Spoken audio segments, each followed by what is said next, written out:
Good morning. मजे में हो सारे? सर्दी वर्दी थोड़ी लग रही ज़्यादा? पक्की बात? नहीं, काफ़ी सर्दी है वैसे यार। कभी ज़्यादा हो जाती है, कभी कम हो जाती है।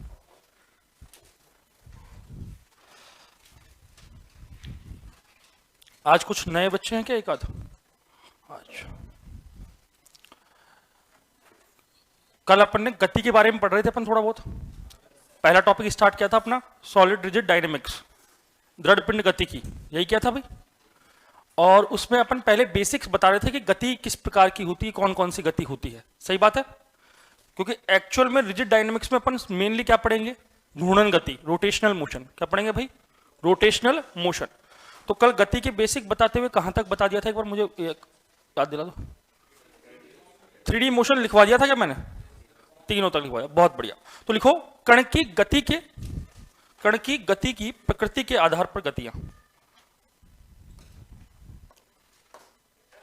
हाँ जी,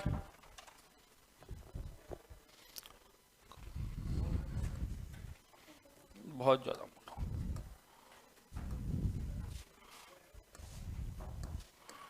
कण की गति की प्रकृति के आधार पर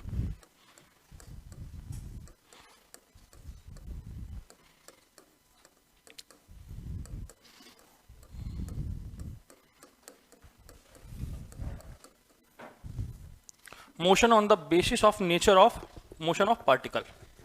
ठीक है, मैं कल हल्का सा बता के तो गया था कि कण की गति की प्रकृति के आधार पर गतियां कितने प्रकार की होती हैं? 3 प्रकार की होती है। कितने प्रकार की होती है भाई? 3 प्रकार की होती है। कौन कौन सी? फर्स्ट वन इज, पहले समझना है, लिखना नहीं कुछ भी है ना, मैं बता दूंगा कब लिखना है अपने को। स्थानांतरित गति, translatory motion. Second one is घूर्णन गति, rotational motion. And third one is oscillatory motion, दोलन गति। अब देखो, ये टॉपिक जो बेसिक था वो पढ़ना कितना आवश्यक था अपने लिए, क्योंकि हम दृढ़ पिंड के बारे में पढ़ेंगे मेनली। सही बात है कि नहीं? और दृढ़ पिंड जो है ना, वो दोनों गति करता है, स्थानांतरीय और घूर्णन दोनों गति कर सकता है। और दोलन गति, ये जो दोलन है वो अपने एक स्पेसिफिक चैप्टर है क्या? जिससे 3 क्वेश्चन आते हैं क्या भाई? एक ऑस्किलेशन से आता है उसमें, और 2 क्वेश्चन एसएचएम से आते हैं, सरल आवर्त गति से। तो ये जो गति का बेसिक था वो पढ़ना हमारे लिए बहुत इंपॉर्टेंट था। सही बात है? तो सबसे पहले तो मैं बात करूं स्थानांतरीय गति, ट्रांसलेटरी मोशन। स्थानांतरीय नाम से क्या समझ रहे हो तुम? स्थान स्थानांतरित हो गया एक प्रकार से। जैसे मैं कहूं कोई निर्देश तंत्र है, कल बताया था निर्देश तंत्र मैंने कहा इस निर्देश तंत्र पर कोई कण यहां रखा हुआ है P बिंदु पर। सही बात है? अगर इसका स्थान स्थानांतरित होकर यहां आ गया Q पर, तो ये गति कैसी होगी भाई साहब? कैसी गति हो गई? ट्रांसलेटरी हो गई। कैसी हो गई? ट्रांसलेटरी मोशन हो गई। इसमें किसी को प्रॉब्लम है क्या? किसी को प्रॉब्लम है क्या स्थानांतरित गति में, ट्रांसलेटरी मोशन में? कि जब कोई कण निर्देश तंत्र के सापेक्ष एक स्थान से दूसरे स्थान पर अपनी गति करे और सीधी रेखा में गति करे। कैसे भाई? तो ये बताओ मुझे, स्थानांतरित गति 1D है, 2D है या 3D है? सरल रेखा में होने वाली गति कौन सी होती है? 1D होती है। तो स्थानांतरित गति कौन सी हो गई भाई साहब? 1D motion. कोई प्रॉब्लम है किसी को? यहां तक सबको बात समझ आ गई? कोई ऐसा व्यक्ति जिसको नहीं समझ आई? अरे है क्या? चलो दूसरी बात करते हैं, घूर्णन गति। पंखे की गति देखते हैं अपन, पंखे की गति देखते हैं। मैंने कहा कोई एक अक्ष है, इसके सापेक्ष पूरा वृत्ताकार गति हो रही है क्या? हो रही है क्या? यह गति कैसी कहलाएगी? घूर्णन गति। कैसी कहलाएगी भाई साहब? घूर्णन गति। किसी अक्ष के चारों ओर। कोई दिक्कत है क्या? कैसी गति कहलाएगी? घूर्णन गति। ठीक है, जैसे मैं कह दूं एक मैंने पोल बना दिया, ठीक है, इस पोल के चारों ओर एक चक्री लगा दी। क्या लगा दी भाई साहब? चक्री। वो चक्री यूं गोल गोल गोल गोल गोल गोल घूम रही है। कैसी गति कर रही है भाई साहब? घूर्णन गति कर रही है, क्योंकि एक अक्ष के चारों ओर घूम रही है। सही बात है कि नहीं है भाई? किसी को प्रॉब्लम है इसमें? दोलन गति। अब दोलन गति को समझना अपने को, ध्यान देना। ये गति देखना मेरी, एक बिंदु है, एक बिंदु, ये गति देख, एक बिंदु के इर्द गिर्द होने वाली गति क्या कहलाती है? दोलन। कैसी कहलाती है भाई साहब? दोलन। जैसे मैं कहूं स्प्रिंग है, स्प्रिंग है, उसको पकड़कर मैंने यो छोड़ दिया तो स्प्रिंग यो यो यो होगी क्या? कैसी गति कर रही है? दोलन। एक बिंदु के इर्द गिर्द कैसी गति कहलाती है भाई साहब? अब दूसरी बात और सुनना कि यहां पर अगर उसका आयाम धीमा हो, आयाम मतलब, अब सुनना बात को, जैसे ये वस्तु है, मैंने ये कहा एक पेंडुलम, घड़ी का पेंडुलम जानते हो, घड़ी के नीचे जो घंटा लटकता है, सही बात है, ये सब पेंडुलम है, वो यूं गया वापस किधर आएगा? यहां यूं गया वापस यूं आया, फिर यूं गया फिर वापस यूं आया, जब पूरा एक दोलन हो रहा है, सही बात है, ठीक है। अब मैं एक बिंदु के इर्द गिर्द ही हो रही है गति, कैसी गति है? दोलन। अगर इसका आयाम, ये आयाम है मैक्सिमम विस्थापन, अधिकतम विस्थापन क्या कहलाता है भाई साहब? आयाम। क्या कहलाता है? अगर इसका आयाम अधिक हो तो वो गति कहलाती है दोलन, और आयाम कम हो तो कहलाती है कंपन। क्या कहलाती है भाई साहब? मोटरसाइकिल स्टार्ट होती है तो जो पिस्टन गति करता है वो धड़ाधड़ यूं करता है कि नहीं करता? एक तार होता है, अपने गिटार होता है, गिटार का तार हल्का से यूं छेड़ दो, गिटार यूं हिले नहीं हिलेगा, हम कहते वाइब्रेट कर रहा है। अरे वाइब्रेट मतलब कंपन कर रहा है, वह गति कौन सी है भाई साहब? कंपन गति। बात समझ गए क्या? और समझदार हो तुम तो सारे, बहुत इजी था ना, कोई टफ चीज थी क्या? इस जो चैप्टर में मेनली अपन क्या पढ़ेंगे, इस पूरे चैप्टर में मेनली अपन क्या पढ़ेंगे? घूर्णन गति। कोई प्रॉब्लम है यहां तक किसी को? पक्की सारी बात समझ आ गई? बेसिक था बिल्कुल, लेकिन ये बेसिक बहुत काम आएगा आगे तक। सबको समझ आ गई ना भाई? दोलन क्या होती है, घूर्णन क्या होती है, स्थानांतरित क्या होती है, सही बात है कि नहीं? हार्मोनिक मोशन है क्या दोलन गति? बिल्कुल बिल्कुल, हार्मोनिक मोशन दोलन गति ही है, ठीक है। तो हमने कहा जो ट्रांसलेटरी मोशन है उसमें तो क्या होता है भाई साहब? एक स्थान से दूसरे स्थान तक निर्देश तंत्र के सापेक्ष, किसमें? सरल रेखा में। कोई प्रॉब्लम यहां तक? दूसरा हमने कहा रोटेशनल, रोटेशनल में किसी एक एक्सिस के चारों ओर, कोई दिक्कत है? सर्कुलर मोशन हो रहा है। और तीसरा हमने कहा दोलन, किसी एक फिक्स पॉइंट के इर्द गिर्द, उसके सराउंडिंग में अगर मोशन हो रहा है तो कौन सी होगी? दोलन। यहां तक सब कंफर्म? बिल्कुल, लिखना प्रारंभ कर दें। चलो, तो पहले तो ये लिखो, कण की गति की प्रकृति के आधार पर गतियां।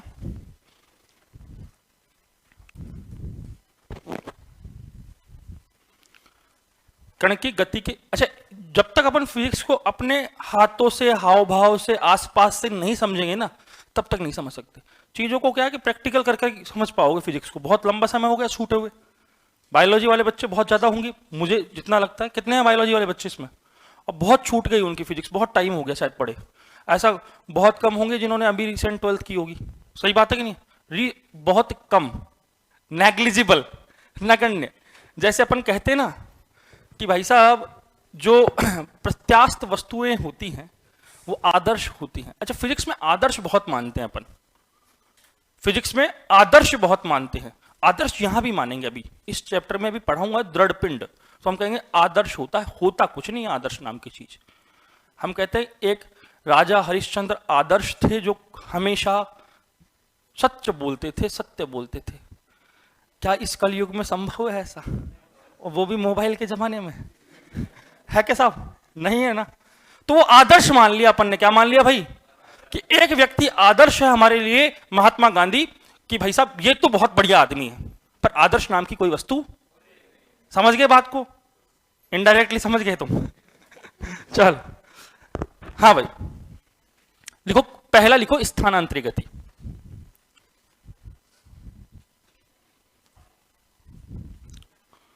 लिखना स्थानांतरित गति।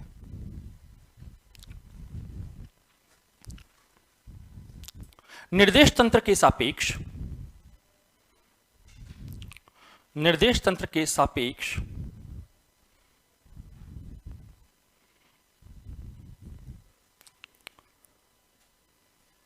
एक स्थान से दूसरे स्थान पर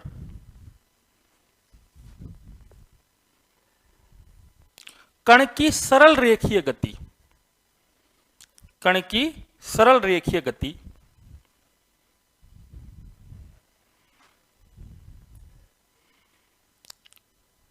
स्थानांतरीय गति कहलाती है। Linear motion of a particle from one point to another point relative to frame of reference is called translatory motion. ठीक है, एग्जाम्पल लिखो, सीधे रोड पर कार की गति। बताओ सीधे रोड पर कार की गति सरल रेखीय गति है कि नहीं, एक स्थान से दूसरे स्थान पर हुई कि नहीं हुई, बस।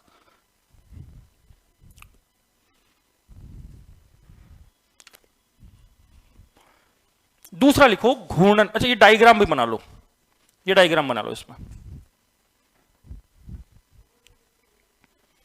ये वाला डायग्राम बना लो, पहला वाला।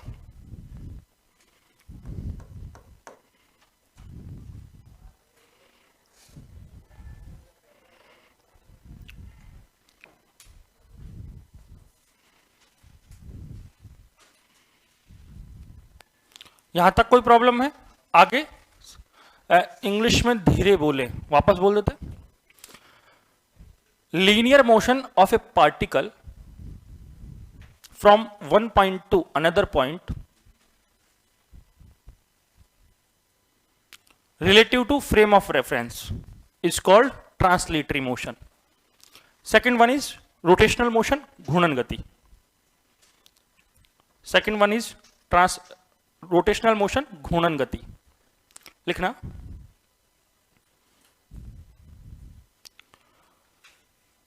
कणों के निकाय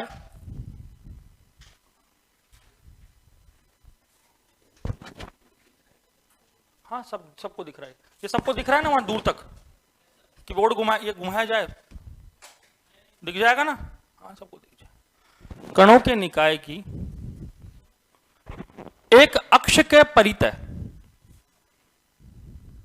एक अक्ष के परितः, परितः मतलब चारों ओर है ना, एक अक्ष के परितः,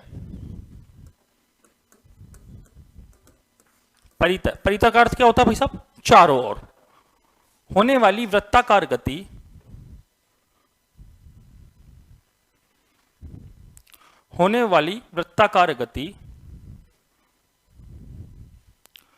घूर्णन गति कहलाती है।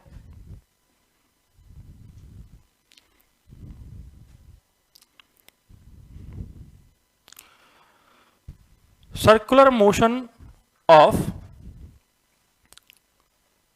a system of particle around any axis is called rotational motion. Example, चलते हुए पंखे की गति, चलते हुए पंखे की गति। चलता हुआ पंखा कैसी गति कर रहा है भाई साहब, रोटेशनल कर रहा है क्या, सही बात है कि नहीं है, एक अक्ष के चारों ओर घूम रहा है कि नहीं घूम रहा, चलो बहुत बढ़िया। तीसरा लिखो दोलन गति, ऑस्किलेटरी मोशन।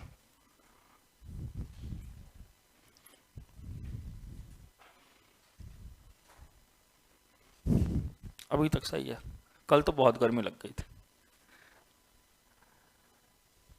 किसी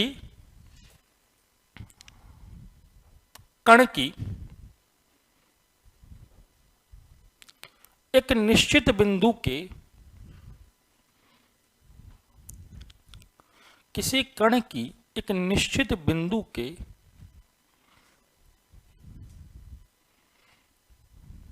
इर्द गिर्द, इधर उधर, इर्द गिर्द समझते हो ना, इधर उधर होने वाली गति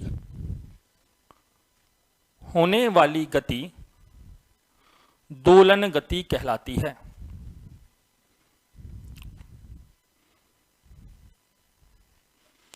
इर्द गिर्द होने वाली गति दोलन गति कहलाती है। यहां तक कोई प्रॉब्लम? एग्जाम्पल लिख लो, लोलक घड़ी के पेंडुलम की गति, लोलक घड़ी के पेंडुलम की गति। देखो कई जगह बड़ी सी घड़ी लगी होती है, नीचे घंटा सा लटका होता है, जो हर एक घंटे के बाद बजता है, यूं हिलता है, हिलता ही नहीं हिलता, टन टन। यहाँ एक स्कूल है जानकी देवी स्कूल, बहुत फेमस स्कूल रही है, मतलब बच्चों की है।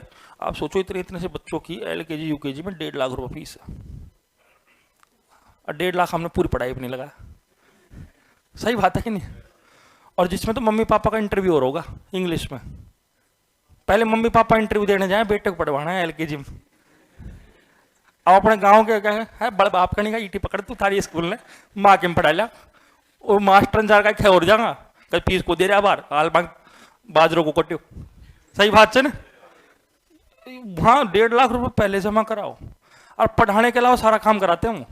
स्विमिंग कराएंगे, सिंगिंग कराएंगे। सही बात है कि नहीं है? अब मेन जो काम है ना, थोड़ा सा कहते हैं कि बेटा यह बता तू काम पढ़वा काम सारा कौन हो, जिसमें बहुत नाटक।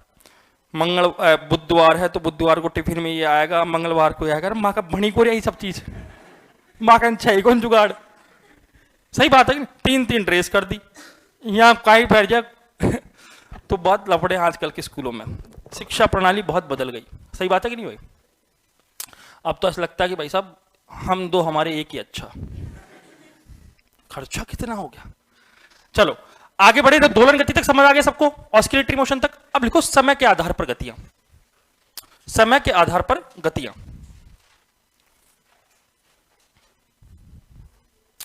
समय के आधार पर गतियां।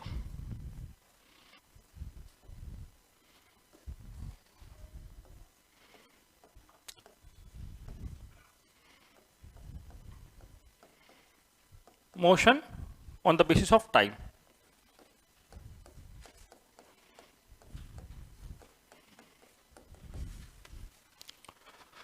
There are 2 types of motion on the basis of time. First one is periodic motion and second one is non-periodic motion. आवर्त गति एवं अनावर्त गति। लिखना नहीं है, समझना है पहले कि व्हाट इज पीरियोडिक मोशन और what is non periodic motion. एक एग्जांपल देता हूं, उससे समझना। जैसे मैं बात करूं कि अगर कोई ऐसी गति हो रही हो जो निश्चित समय में निश्चित दूरी तय कर रही हो। निश्चित समय में क्या कर रही हो भाई साहब? निश्चित दूरी तय कर रही हो। जैसे ये सूर्य है और सूर्य के चारों ओर पृथ्वी क्या करती है? चक्कर लगाती है। सूर्य के चारों ओर पृथ्वी क्या करती है भाई साहब? चक्कर लगाती है क्या? अच्छा, मैं 2 शब्द बोल रहा हूं, एक तो परिभ्रमण और एक परिक्रमण। सुना है क्या? क्या क्या होते हैं? परिभ्रमण। परिभ्रमण और परिक्रमण में अंतर क्या है? परिभ्रमण तो ये होता है, देखो ये दिख रहा है, अपने ही अक्ष पर, अपनी ही धुरी पर घूमना। पृथ्वी अपने अक्ष पर घूमती है क्या? पृथ्वी अपने अक्ष पर घूमती है क्या? तभी तो दिन रात हो रहे हैं। एक घूर्णन जो काल है उसका वो कितना है? 24 घंटे, अपन ये कहते हैं एक दिन। और परिक्रमण क्या होता है? ये लो साहब, ये परिक्रमण होता है। बीच में हवन कुंड है, ये चक्कर लगाना, वो 7 चक्कर लगाते हो ना, वो परिक्रमा। अरे लगाते ना, 11 की परिक्रमा लगा बसा लिया, गिरिराज जी की परिक्रमा लगाऊंगा, वो परिक्रमण। कि किसी एक बिंदु के अक्ष के चारों ओर क्या कर रहे हैं अपन? चक्कर लगा रहे हैं। यहां पृथ्वी सूर्य के चारों ओर चक्कर लगाती नहीं लगाती? लगाती है। तो उसका जो परिक्रमण काल है वो कितना है? 1 वर्ष, सौर वर्ष, यही कहते हैं अपन। अरे कहते हैं क्या? तो ध्यान देना, अब मैं बात कर रहा हूं आवर्त गति की। तो पृथ्वी एक निश्चित बिंदु के चारों ओर गति कर रही है, नहीं कर रही? कर रही है क्या? कर रही है क्या? निश्चित समय में निश्चित दूरी तय करती है, हर बार 1 साल में ही कर रही है। तो गति कैसी हो गई?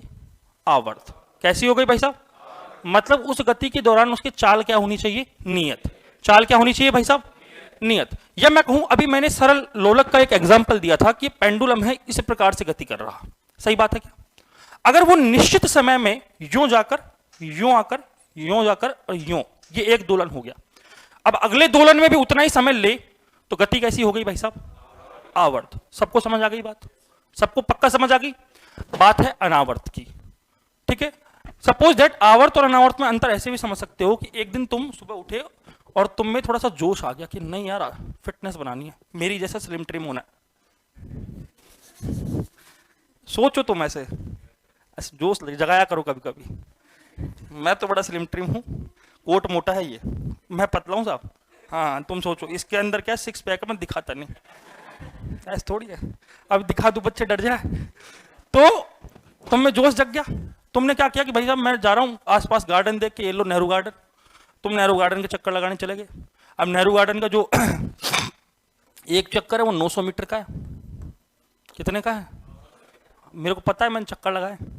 हाँ, तो कितना है भाई 900 मीटर।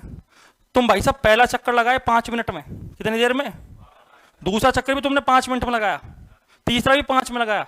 कैसी गति कर रहे हो, कैसी कर रहे हो। और पहला लगाया भाई साहब जोश जोश में 5 मिनट में, और दूसरे में तो आधे में ढेर हो गए।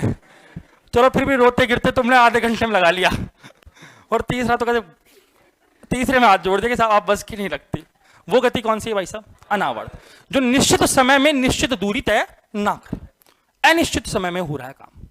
समझ गए गति कैसी है भाई साहब, अनावर्त। अच्छा, पंखा जब गति कर रहा है तो वो निश्चित समय में कर रहा है कि अनिश्चित समय में। एक स्पीड फिक्स कर दिया अपन ने तो निश्चित समय में करेगा।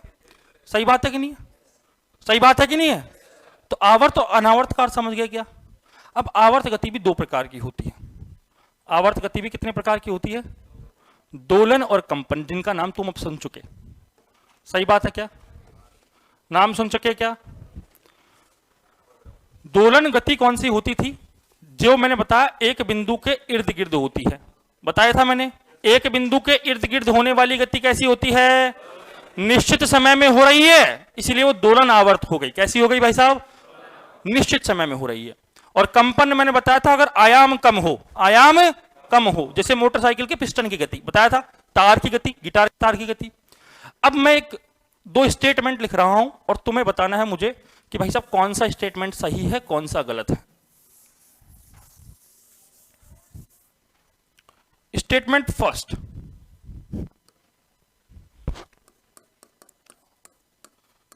सभी दोलन गति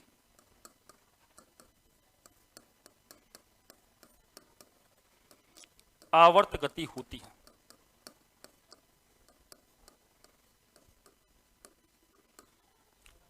और स्टेटमेंट सेकंड, सभी आवर्त गति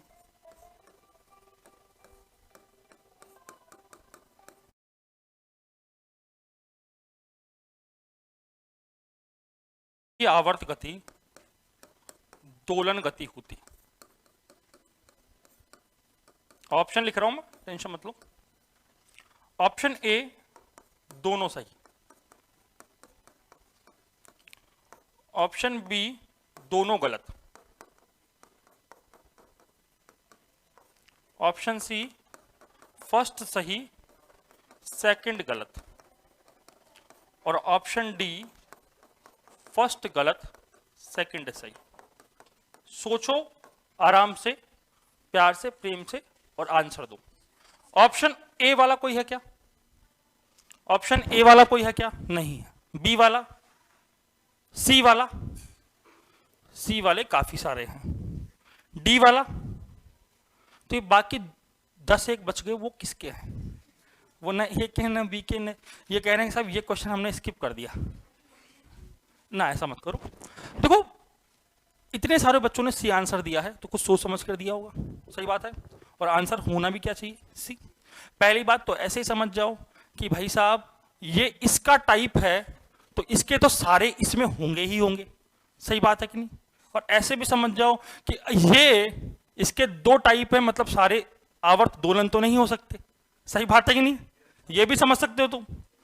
और वैसे भी समझो भाई 2 प्रकार की गति ले रहा हूं मैं। तो ये मैंने कहा कि ये सन है, सन के चारों ओर अर्थ चक्कर लगा रही है, और एक मैंने पेंडुलम की गति ले ली। ये कौन सी गति बोली थी भाई साहब, मैंने आवर्त बोली थी। ध्यान देना, निश्चित समय में निश्चित दूरी तय हो रही है क्या, तो कैसी हो गई। यहां भी निश्चित समय में निश्चित दूरी तय हो सकती है क्या, बताया था मैंने। गति कैसी हो गई, आवर्त। क्या ये दोलन भी है क्या, एक बिंदु के इर्द गिर्द, सही बात है, ये दोलन भी है। क्या सारी दोलन आवर्त हैं क्या, क्या सारी आवर्त दोलन है क्या, नहीं। यही पता चल गया हमको। तो सभी दोलन गति आवर्त गति होती है, लेकिन सभी आवर्त गति दोलन गति नहीं होती। ये बात समझ गए क्या। आवर्त अनावर्त का अर्थ समझ गए, पीरियोडिक नॉन पीरियोडिक का। यहां तक कोई दिक्कत है, लिखना प्रारंभ करें, टॉपिक डालो।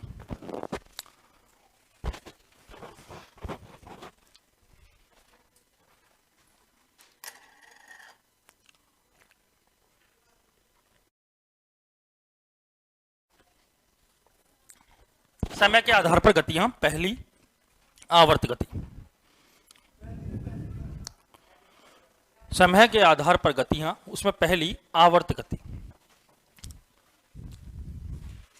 ऐसी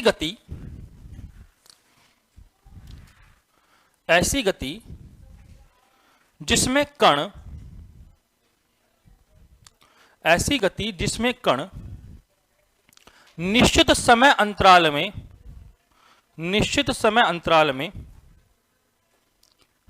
दूरी तय करता हूं।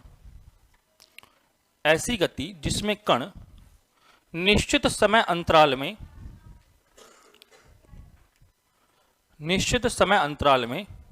निश्चित दूरी तय करता हूं, आवर्त गति कहलाती है। आवर्त गति कहलाती है। एग्जाम्पल, सूर्य के चारों ओर पृथ्वी की गति।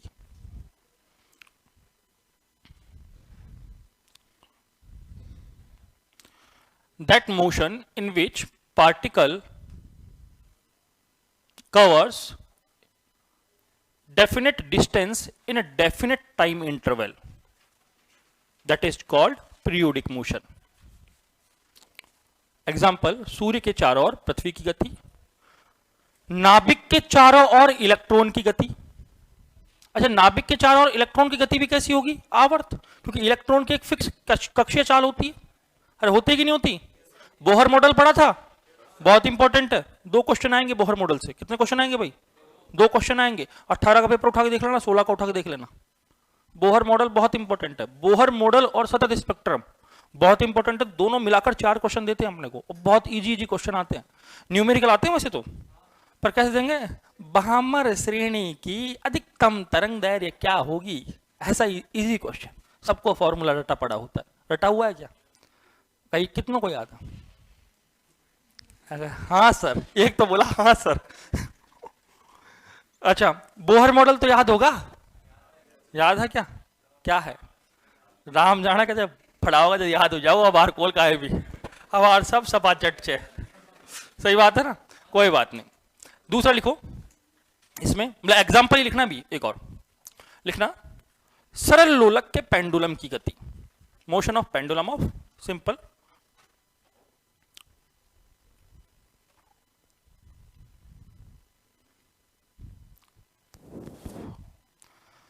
सेकंड लिखना अब इसमें अनावर्त गति। अनावर्त गति,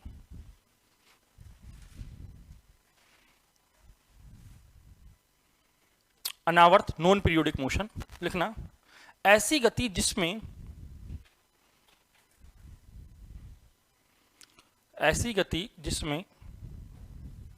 कण असमान समय में निश्चित दूरी तय करता है। असमान समय में निश्चित दूरी तय करता है।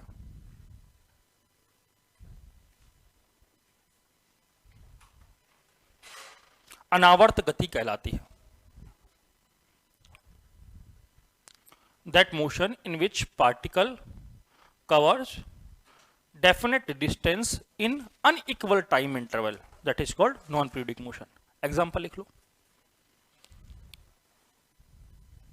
वृत्ताकार मैदान के चारों ओर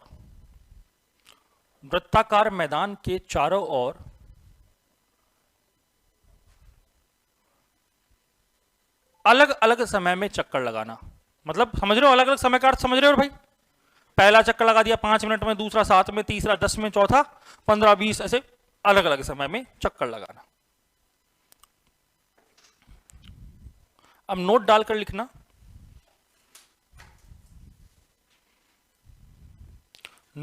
लिखना, सभी दोलन गतियां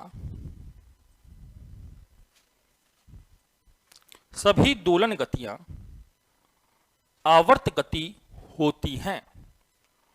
All oscillatory motions are periodic motion, परंतु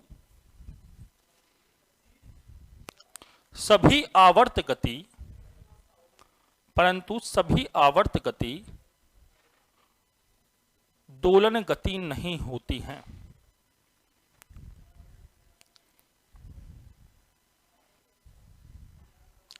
सभी आवर्त गति दोलन गति नहीं होती हैं। अब यहां पर ए पॉइंट लिखना, ए दोलन गति।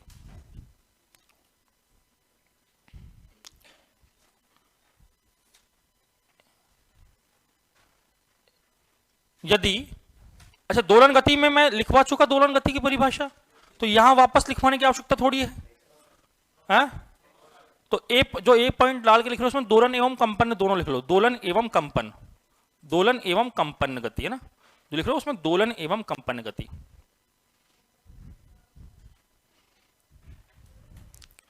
यदि दोलन गति में,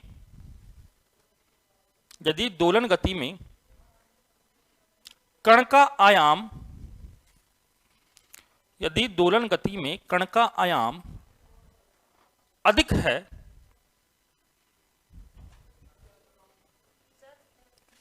यदि कण दोलन गति में कण का आयाम अधिक है तो वह दोलन गति, तो वह दोलन गति तथा कण का आयाम कम है, कण का आयाम कम है तो वह कंपन गति कहलाएगी, तो वह कंपन गति कहलाएगी। ये मैं समझा चुका ना भाई सबको, सबको समझ आ गया कि कंपन और दोलन का क्या केस है। अपन ने क्या कहा था, अगर आराम से हो रहा है एक बिंदु के इर्द गिर्द तो कौन सी है, दोलन, आयाम भी क्या है, अधिक है कि नहीं, आयाम अधिक, और ये गति कौन सी है भाई साहब, कंपन। एक बिंदु के इर्द गिर्द ही हो रही है लेकिन आयाम देखो कितना सा है, सही बात है कि नहीं, तो आयाम कम है तो गति कैसी है भाई साहब, क्योंकि आयाम कम होगा तो आवृत्ति क्या होगी, ज्यादा होगी, आवृत्ति क्या होगी उसकी, ज्यादा होगी। दोहरान बार बार हो रहा है क्या, दोहरान बार बार हो रहा है तो गति कौन सी होगी भाई साहब, वो कंपन। ये केस सबको समझ आ गया क्या, गति के ये प्रकार सबको समझ आ गया क्या।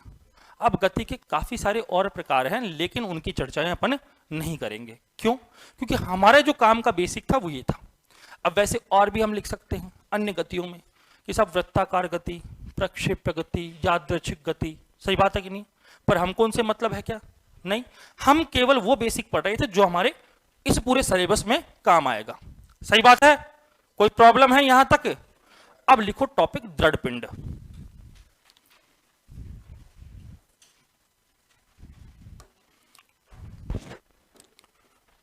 दृढ़ पिंड, रिजिड बॉडी।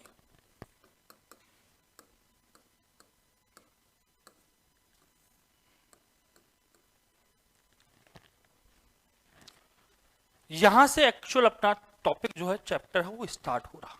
अब तक तो अपन ने उस चैप्टर का क्या पढ़ा है भाई साहब, बेसिक, जो कि हमारे सिलेबस में नहीं था लेकिन बहुत आवश्यक था, सही बात है कि नहीं। ये एक्चुअल में तो अपन जो अपनी सरल रेखा में गति, जब अपन गति स्टार्ट करते हैं जो कि अपने सिलेबस में नहीं है, अपन 11th पढ़ते थे, सबसे पहला टॉपिक क्या पढ़ते थे, फिजिकल वर्ल्ड एंड मेजरमेंट, भौतिक जगत मापन, सही बात है। फिर हम पढ़ते थे गति, पढ़ते थे ना सरल रेखा में गति, उसमें हम बेसिक पढ़ते थे, लेकिन ये बेसिक हमारे यहां तक जरूरी था इसीलिए अपन ने पढ़ा है। दृढ़ पिंड क्या होता है, सोचना सुनना अच्छे से। पहले तो ये सोचना कि दृढ़ पिंड, ये नाम से समझना है, दृढ़ कठोर, पिंड मतलब वस्तु, कण, सही बात है कि नहीं। दृढ़ पिंड वो पिंड होता है, जैसे एक मैंने ये पिंड बना दिया भाई साहब, सही बात है, इसमें अगर मैं बाह्य बल लगाऊं, क्या लगाऊं भाई साहब, बाहर से बल लगाया मैंने, ये कोई वस्तु है, इस पर मैंने बाहर से बल लगाया, और जोर से, ये लो, अरे लग जाती है बावड़ो, सुबह सुबह सर्दी में ज्यादा लगती है। बताओ इसकी आकृति परिवर्तित हुई क्या, अरे हुई क्या, नहीं हो रही। तो एक ऐसा पिंड जिस पर बाह्य बल लगाने पर भी उसकी आकृति परिवर्तित ना हो, कैसा कहलाता है, गुब्बारा, फूला हुआ गुब्बारा दृढ़ पिंड है क्या, यूं दबाओगे दब जाएगा बेचारा, सही बात है कि नहीं, बोड़ा प्राणी है, दब जाता है। हाँ, दृढ़ पिंड है क्या, मेरा पेट दृढ़ पिंड है क्या? है, बहुत नहीं दबता, दब रहा है, नहीं है। क्या दृढ़ पिंड नाम की कोई चीज इस पृथ्वी में एग्जिस्ट करती है क्या? नहीं, कुछ नहीं। ऐसा कुछ है क्या भाई इसकी आकृति में परिवर्तन ना हो, बल लगाया जाए तो? अब मेरे में इतना बल नहीं है, पर अभी आकर ये भाई साहब लगा दे तो ये भाई साहब चकनाचूर हो जाए। सही बात है ना, लगाना मत, अपन को चाहिए ही, पानी वानी पीने के लिए रखने में काम आता है। गलत बात। ऐसी कोई वस्तु है क्या इस पूरी अर्थ पर, यूनिवर्स में कहीं है क्या? तो हम क्या मान लेते हैं? आदर्श। जो नहीं होता उसे आदर्श मान लिया जाता है। सही बात है।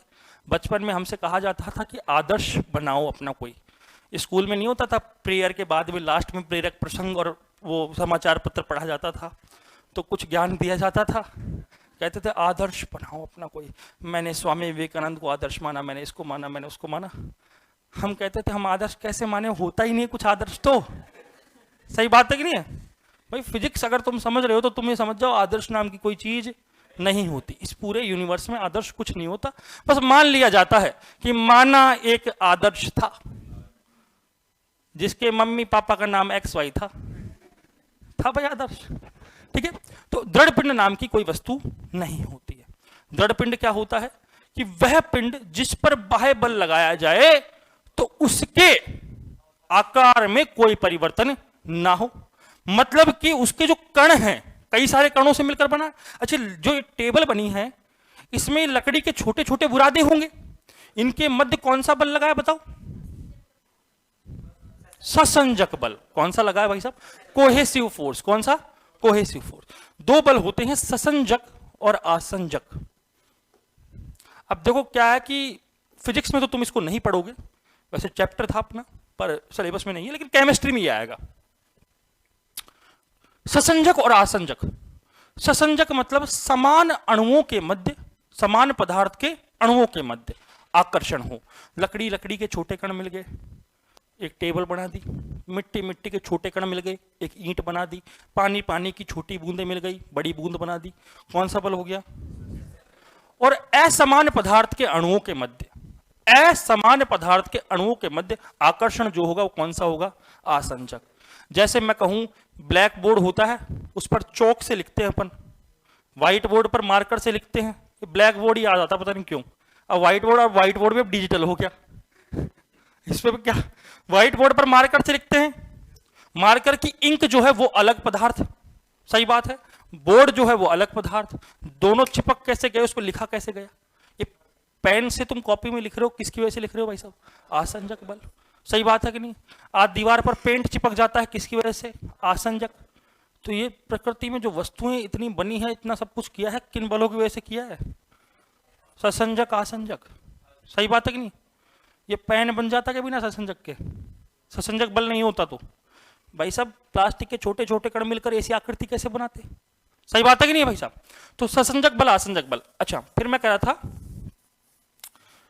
कि आकार में परिवर्तन नहीं हुआ तो इसके छोटे छोटे कण जो है, कण तो होंगे भाई साहब कोई पिंड में, ऐसा तो नहीं है कि भाई बिना कण के बन गया। सही बात है कि नहीं? छोटे छोटे कण होते हैं, एक पदार्थ है इसमें कई सारे कण होंगे, होंगे कि नहीं होंगे? ऐसे अब इतने नहीं बनाऊंगा मैं, बस इतने खूब है, ज्यादा बना दे क्या मतलब। इन कणों के मध्य हल्की सी कोई ना कोई दूरी होगी। सही बात है कि नहीं? जिससे कहते हैं अंतराणविक स्थान। क्या बोलते हैं भाई साहब? अंतराणविक स्थान। अणुओं के मध्य रिक्त स्थान, अणुओं के मध्य की दूरी, इसको अंतरकणीय दूरी भी कहते हैं। क्या कहते हैं? तो बाह्य बल लगाने पर अगर अंतरकणीय दूरी अपरिवर्तित रहे तो पिंड कैसा है? दृढ़ पिंड। मतलब अगर कणों के बीच की दूरी घटती तो दब जाता अगला, बल लगाने पर बढ़ती तो बढ़ जाता अगला।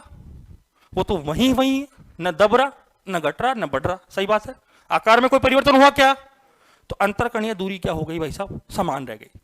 ये बात सबको समझ आ गई क्या? दो तीन चीज और सुननी है इसमें। भाई दृढ़ पिंड एक कणों का निकाय होता है, कणों का निकाय होता है। अब ये निकाय क्या होता है?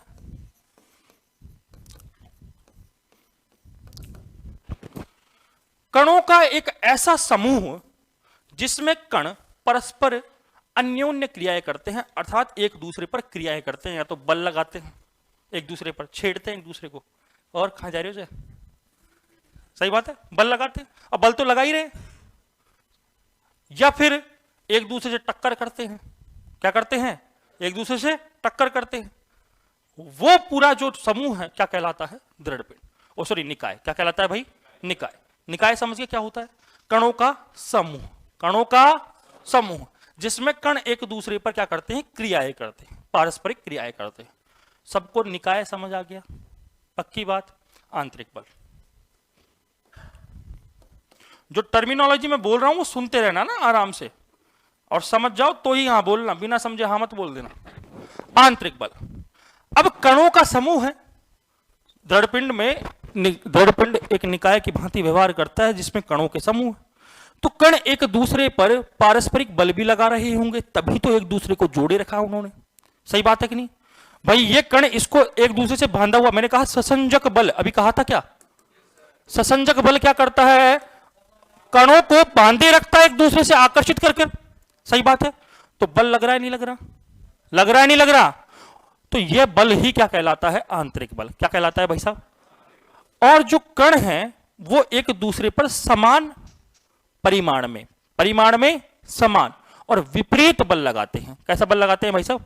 विपरीत, मतलब दिशा में विपरीत। ये इस पर 5 न्यूटन लगाएगा तो ये भी इस पर कितना लगाएगा? वो वाला खेल है, इसने 5 न्यूटन का चाटा मारा तो इसने भी तुरंत 5 का मार दिया, तो इसकी दिशा तो ये हो गई और इसकी दिशा वापस इधर आ गई। सही बात है। ये कैसा हो गया भाई साहब? समान और विपरीत। जब भी अपन बोलते हैं ना प्रत्येक क्रिया की एक समान एवं विपरीत प्रतिक्रिया होती है, वही खेल है। बोलते हैं गति का तृतीय नियम। गति के समीकरण किसने दिए थे? गति के समीकरण किसने प्रतिपादित किए? गति के समीकरण किसने दिए? अच्छा, गति के नियम किसने दिया? मैं 2 शब्द लिखता हूं, इक्वेशन ऑफ मोशन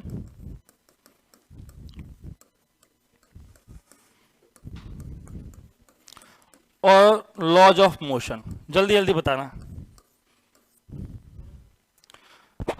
गति के समीकरण इक्वेशन ऑफ मोशन किसने दिए और गति के नियम लॉज ऑफ मोशन किसने दिए? नियम तो न्यूटन है, ये तो कन्फर्म है, क्योंकि साहब वो चैप्टर का नाम ही एनएलएम है, न्यूटन के गति के नियम। सही बात है कि नहीं है? ये तो सबको कन्फर्म है, न्यूटन ने दिए। किसने दिए? सबको कन्फर्म है। तो ये किसने दिए ये बताओ। इतनी देर से मैंने जब केवल गति का समीकरण बोला ना, जब सबने न्यूटन, अरे कन्फर्म है साहब। इतनी देर से तो किसने दिया? गैलीलियो ने दिए। आइंस्टीन पैदा ही कौन, जो टाइम पेट में सुई दे दियो के हम तो यार है। आइंस्टीन को कहा भी कौन सा बेचारा उठे? आइंस्टीन कहाँ भी पाछा आया? 1900 से पहले पुड़चो न्यूटन, 1900 बाद कुड़ायो आइंस्टीन। सही बात है। आइंस्टीन के जीवन में सबसे बड़ी जो वो रही, तो उसने सारा काम जो किया वो मैक्स प्लांक के आधार पर किया है। किस पर? मैक्स प्लांक की गति। और न्यूटन ने गैलीलियो और केपलर को जो उन्होंने जो नियम दिए थे उनको फॉलो करते हुए दिया है। देखो पहले और अब में बहुत अंतर है।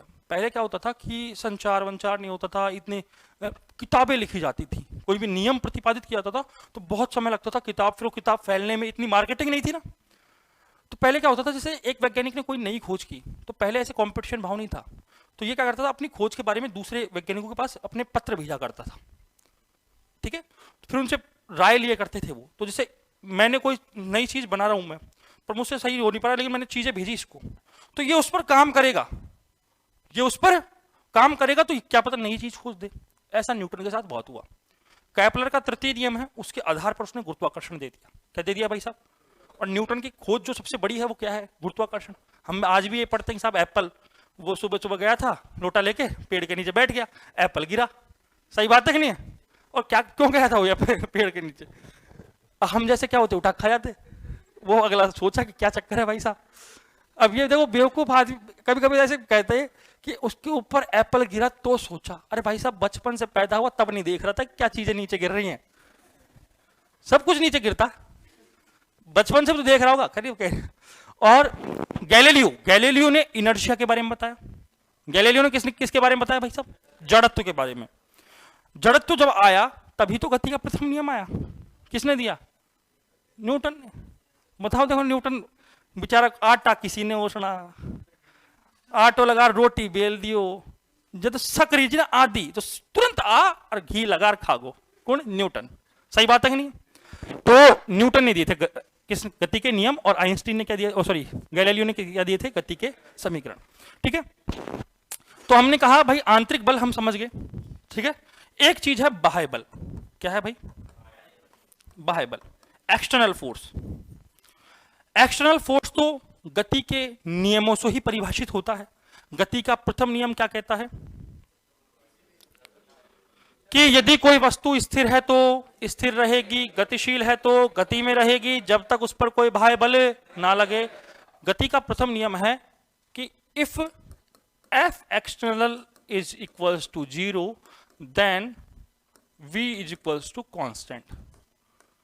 ठीक है, ये गणितीय रूप है, तुमने नहीं देखा होगा, अपने बचपन में गणितीय रूप नहीं पढ़े, हमने तो थ्योरी पढ़ी है कि सब बाह्य बल लगा तो लगा। ठीक है, ये गणितीय रूप है उसका कि if F external is equals to 0 then v will be constant. यानी अगर बाह्य बल क्या हो गया भाई साहब? शून्य। बाह्य बल नहीं लग रहा तो वेग क्या रहेगा? नियत। नियत रहेगा, नियत का अर्थ जो पहले था बाद में भी वही रहेगा। पहले 0 था तो बाद में भी क्या रहेगा? मतलब वस्तु विराम अवस्था में तो किस में रहेगी? पहले 5 था तो अब भी कितना रहेगा? और जो वेग है वो सदिश राशि होती है, निश्चित दिशा होती है, मतलब उसकी दिशा भी परिवर्तित नहीं होनी चाहिए। नियत होने का अर्थ तो यही है, मतलब अगर एक समान वेग से गतिशील है तो उसी वेग से उसी दिशा में गतिशील है कि नहीं है। तो अब यहां से बल की परिभाषा आती है। तो बाह्य बल वह बल होता है, एक ऐसा कारक होता है जो किसी वस्तु की स्थिति, ये देखो यहां रखा हुआ है, इसको उठा के मैंने यहां रख दिया, बल लगा के तो रखा होगा। अवस्था, यह भी विराम में है, इसको नहीं फेंकेंगे, ये विराम में है, इसको मैंने गतिशील कर दिया। थोड़ा सा तो वही हुआ गतिशील, अवस्था परिवर्तित हुई, दिशा भी परिवर्तित हो सकती है और चाल भी। क्रिकेट खेलते अपन, बॉल आई, अपन ने शॉट मारा, सही बात है, जोर से मार दिया, मेरे जैसा जोर से मारता तुम्हें पता है, जो जोर से मारा अपन ने, बॉल यूं आई, मैंने यूं मारा, दिशा परिवर्तित हुई क्या? गति भी परिवर्तित हो गई होगी। मैंने मारा तो तेज चली गई, इसने मारा तो धीरे चली गई, सही बात है ना भाई साहब? तो दिशा, गति, स्थिति, अवस्था को परिवर्तित कर सकता हूं, कर दे हमेशा गारंटी नहीं है। करा क्या? नहीं करा ना, तो कर सकता हूं, वो क्या कहलाता है? बाह्य बल। ये दृढ़ पिंड का बेसिक समझ आ गया। अब सुनना मेरी बात को, मैं लिखवाऊंगा बिल्कुल लास्ट में, जब पहले एक बार पूरा टॉपिक समझ आ जाए दृढ़ पिंड क्या होता है, क्योंकि बिल्कुल 5 लाइन की थ्योरी है, सही बात है कि नहीं? तो पहले चीजों को समझना जरूरी है। हाँ भाई, अब सुनना कि दृढ़ पिंड गति कैसी करता है। दृढ़ पिंड गति कैसी करता है? तो कोई भी दृढ़ पिंड 2 प्रकार की गति कर सकता है, एक तो स्थानांतरीय और एक घूर्णन। कौन कौन सी? स्थानांतरीय और घूर्णन। कि सर कैसे, ये बताओ।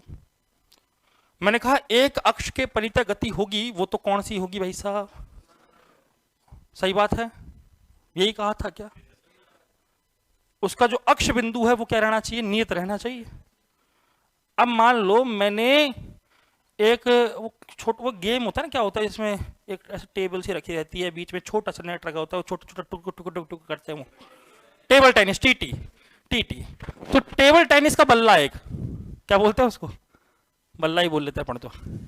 टेबल टेनिस का बैट है, उस बैट को मैंने फेंका, ये टेबल टेनिस का ऐसा ही बैट होता है क्या है? इसको मैंने यूं फेंका तो बेचारा यूं घूमता घूमता घूमता आएगा ना, यूं, अरे यूं ही घूमता घूमता आएगा क्या है? ये बेचारा कभी इधर घूम जाएगा, ये कभी इधर घूम जाएगा, सही बात है कि नहीं? इस प्रकार से घूमता हुआ आएगा ना। अरे हाँ ना तो बोलो, कौन सी गति कर रहा है ये? आज करा घूर्णन, कल के दायित्व का घूमर घूमर सारा घूर्णन है। सोचो कि स्थानांतरित कर रहा है कि घूर्णन कर रहा है, और मैं कह दूं दोनों ही कर रहा है, तो कैसे कर रहा है? देखो वो उसके इस अक्ष उसके परितः इधर इधर घूम रहा है कि नहीं घूम रहा, यो यो यो यो यो घूम रहा है कि नहीं घूम रहा, अरे घूम रहा है कि नहीं घूम रहा, तो कैसी गति हुई? लेकिन उसका स्थान भी तो निर्देश तंत्र के सापेक्ष परिवर्तित हुआ कि नहीं हुआ, तो गति कैसी हो गई? समझ गए बात को? दृढ़ पिंड स्थानांतरीय और घूर्णन गति दोनों कर सकता है, लेकिन शुद्ध घूर्णन क्या होगी? जिसमें स्थानांतरीय ना हो। सही बात है। शुद्ध घूर्णन कौन सी होगी? जिसमें स्थानांतरीय ना हो। ठीक है, तो अपन कुछ चीजें लिख लेते हैं। 8:51 हो गए, तो फिर टाइम निकल जाएगा। जो समझा वो ना लिखे तो मजा नहीं। लिखना भाई, सबसे पहले दृढ़ पिंड में चीजें समझ आएगी, पहले तो ये बताऊं मुझे, हाँ ना? मैं जो चीजें मैं समझाने की कोशिश कर रहा हूं वो चीजें समझ आ रही हैं? आज अपन ने जो भी पढ़ा वो समझ आया? आया ना? हाँ, कल से फिर टिपिकल चीजें स्टार्ट हो रही हैं। कल से फिर न्यूमेरिकल आ जाएंगे। हाँ, आज हो गया काफी, बस लास्ट अब आज। अब कल द्रव्यमान केंद्र आ गया और द्रव्यमान केंद्र के क्वेश्चन आ जाएंगे। आ जाएंगे क्या? और एक क्वेश्चन द्रव्यमान केंद्र से आया हुआ है, आया हुआ है। देखो, द्रव्यमान केंद्र वैसे अपने सिलेबस में स्पेसिफाई नहीं किया। लैब असिस्टेंट का सबसे बड़ी खास बात क्या थी, मैंने जो अब तक देखी, कि एलए चाहे 2016 हुआ हो चाहे 2018, ठीक है, दोनों में सबसे बड़ी खास बात यह रही कि जो सिलेबस में स्पेसिफाई किए टॉपिक, जैसे मैं कहूं धारा विद्युतिकी, एक एग्जांपल लेके देखता हूं कि धारा विद्युतिकी में केवल उन्होंने 4 टॉपिक दिए हैं। एक तो किरचॉफ के नियम, एक व्हीटस्टोन ब्रिज, एक मीटर सेतु और एक विभव मापी। 4 टॉपिक दिए। कितने टॉपिक दिए भाई? तो एक्चुअल में क्या धारा विद्युतिकी में ये 4 ही टॉपिक है क्या? नहीं, बहुत सारे टॉपिक है। सबसे पहले तो धारा क्या होती है, अपवावेग क्या होता है, सही बात है, धारा घनत्व क्या होता है, इनमें संबंध क्या होते हैं। उसके बाद अपन पढ़ते हैं ओम का नियम क्या होता है, प्रतिरोध क्या होता है, कार्बन प्रतिरोध क्या होता है। ये सब पढ़ते हैं कि नहीं पढ़ते? अरे पढ़ते हैं क्या? ये सब टॉपिक सिलेबस में है क्या? आज तक आए भी नहीं वो अभी तक। ये हमेशा रहा है लैब स्टैंड में कि टॉपिक जो चैप्टर है उसमें जो टॉपिक स्पेसिफाई किए केवल वहीं से क्वेश्चन आया। लेकिन इस चैप्टर में ऐसा हुआ कि द्रव्यमान केंद्र स्पेसिफाई नहीं था, एक बार क्वेश्चन द्रव्यमान केंद्र से आया हुआ। समझ गए बात को? इसीलिए द्रव्यमान केंद्र महत्वपूर्ण हो चुका है, क्योंकि क्वेश्चन आया हुआ है। अच्छा, अपन बताएंगे, जैसे कल द्रव्यमान केंद्र पढ़ाऊंगा मैं, तो तुम्हें बताऊंगा कि ये क्वेश्चन आया था। समझ गए? फिर हम जब पढ़ लेंगे उसके बाद में मैं कुछ क्वेश्चन करवाऊंगा जो नीट में भी आए हुए होंगे। नीट के रिसेंट के 5 साल के क्वेश्चन करेंगे अपन। रिसेंट 5 साल में जो क्वेश्चन आए ना वो अपन जरूर करेंगे। लास्ट में एक 21 साल की 20 साल की बुक आती है नीट की, जो प्रीवियस 20 साल की है ना, एक 33 साल की बात है, एक 20 साल की बात है। मैं रिकमेंड करूंगा उसको पढ़ लेना, क्योंकि उसके पुराने जो क्वेश्चन है 2001 के, 1998 के, या मैं कहूँ 2003 के, वो कई बार क्वेश्चन अपने एलए में, उनमें से कई क्वेश्चन मिक्सअप होकर उठे, ठीक है। तो तुमको क्या करना है कि हम देखो पहले मानकर चल रहे हैं कि लैब असिस्टेंट मतलब नीट का पेपर दे रहा हूं मैं, ये सोचकर चलना है अपने को, क्योंकि 16 में बहुत शानदार जानदार पेपर आया था नहीं आया था, कट ऑफ यूं आ गई थी बिल्कुल। तो अब क्या है कि गलती नहीं कर सकते अपन, हम ये सोचकर ही नहीं चल सकते कि आरपीएससी का पेपर दे रहे हैं। ये सोचकर चलो कि भाई साहब हम तो एनटी का पेपर दे रहे हैं, मतलब जो एनटी करवाती है नीट को, हम नीट का पेपर दे रहे हैं, और उसी लेवल पर अपन को पढ़ना है चीजों को। और मुझे पता है उसके लिए, उतना लेवल बढ़ाने के लिए पहले मुझे अपना लेवल गिराना पड़ेगा, क्योंकि चीजें मैं बेसिक से उठाऊंगा तो ही कर पाओगे। साथ में मुझे यहाँ पर काफी सारे क्वेश्चन करवाने पड़ेंगे तुम्हें, एक टॉपिक से ही 10-10 क्वेश्चन तो करवाने ही पड़ेंगे, हर टाइप का एक तो कम से कम उठाना ही पड़ेगा। ये मैं समझता हूँ उस चीज को, इसीलिए सब कुछ डिजाइन हो रखा है, बस तुम्हें साथ में मेहनत करनी है, क्योंकि लैब असिस्टेंट कोई बच्चों का खेल नहीं है। दूसरी बात, तुम्हें क्या करना है अपने टॉपिक्स के, देखो मैं तुम्हें सीधी सी गणित कह दूं, आरपीएससी में क्वेश्चन रिपीट भी होते हैं।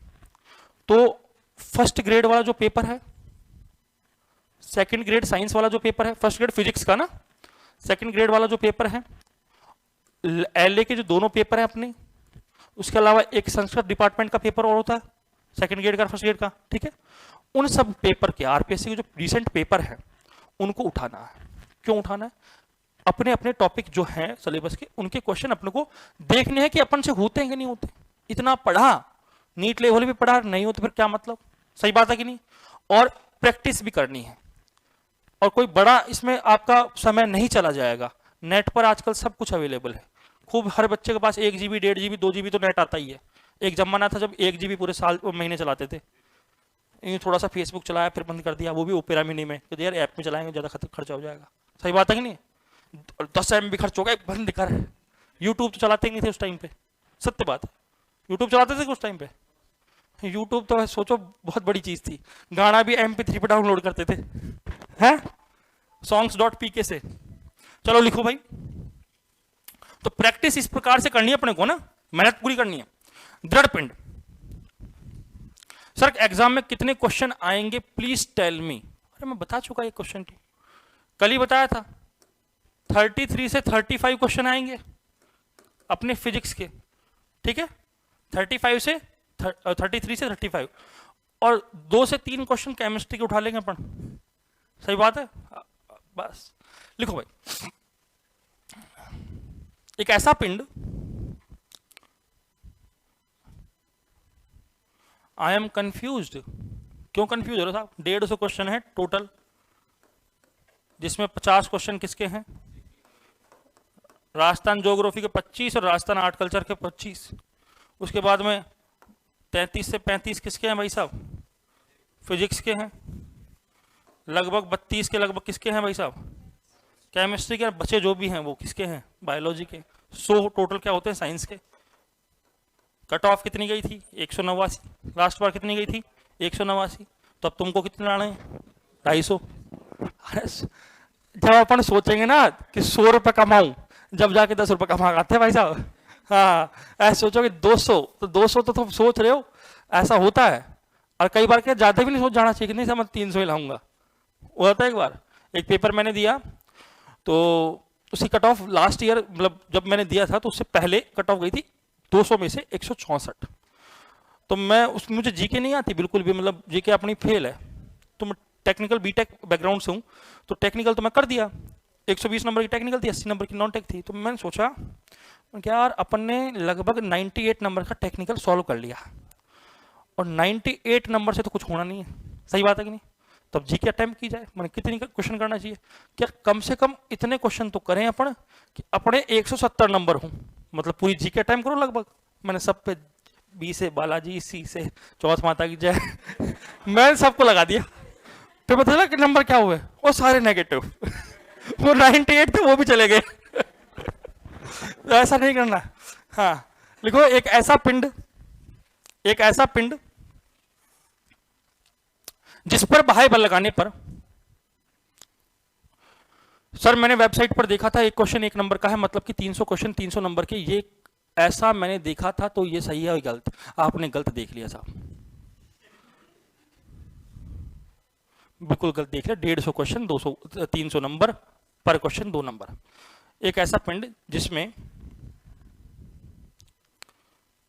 जिस पर बाह्य बल लगाने पर उसके आकार में कोई परिवर्तन ना हो,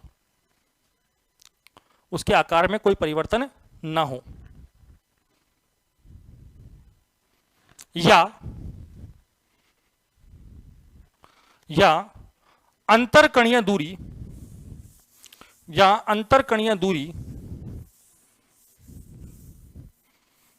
अपरिवर्तित रहे, या अंतरकणीय दूरी अपरिवर्तित रहे, दृढ़ पिंड कहलाता है।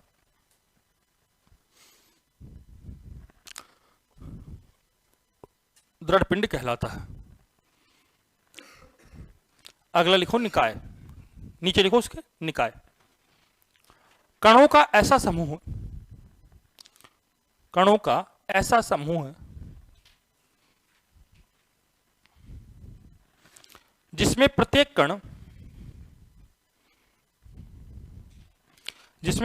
कण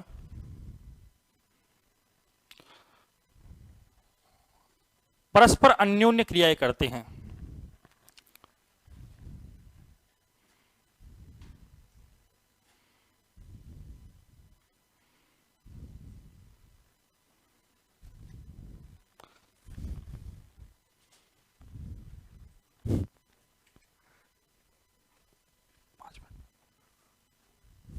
हाँ लिख लिया निकाय। आगे लिखूं, आंतरिक बल। स्पीड लिखने में तो स्पीड बढ़ा लोगे ना। हाँ, समझने में तो मैं आराम समय दे रहा हूं तुम्हें, समझने का पूरा समय है, लिखने में तो थोड़ा स्पीड बना लो। आंतरिक बल लिखो, निकाय के कण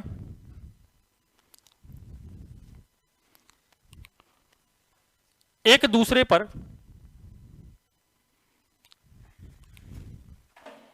समान एवं विपरीत का अर्थ समझ गए, समान एवं विपरीत बल लगाते हैं।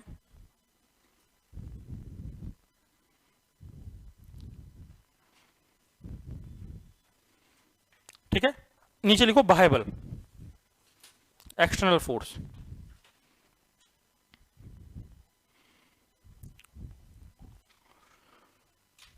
वह बल